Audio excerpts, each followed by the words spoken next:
Sziasztok, Marci vagyok, ez egy kicsit rendhagyóbb videó, egy laptop és egy... mindegy, hagyjuk.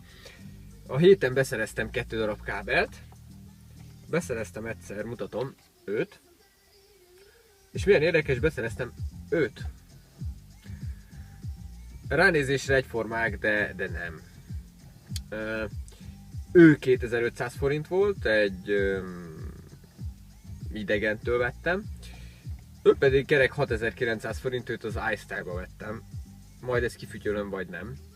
Na mindegy, szóval ezt egy APR-be vettem. Hátulról már kicsit más igazából. Itt már látszik a különbség, nem tudom mennyire fog látszani ez a videó. És az aljuk is más. Persze ezt most nem a saját kis fotelembe veszem föl, hanem egy autóban.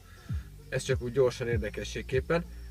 Szóval mondhatnánk úgy is, hogy ő hamis, ő eredeti, ne dőljetek be, ne vásároljatok a csoportokba kábelt, ha eredetit szeretnétek, mert nem tudtok venni eredetit.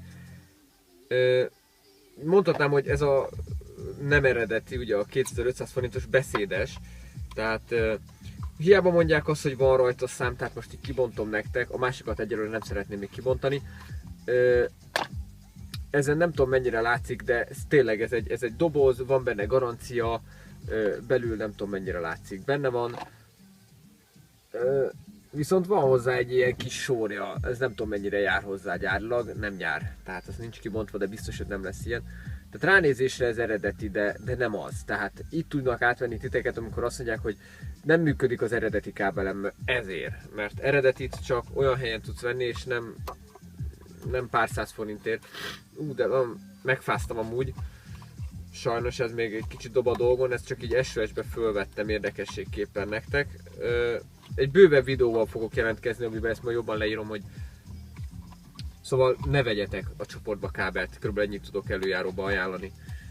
Mert ők nem egyformák, de látszik amúgy hirtelen ránézésre is, főleg hátul, tehát hogyha nem így néz ki, amit veszel, nem így néz ki, hanem így, akkor téged átvertek. Az alja is más, arra is figyeljetek, tehát ötletem most jobb nincs. Köszönöm, hogy megnézted, sziasztok!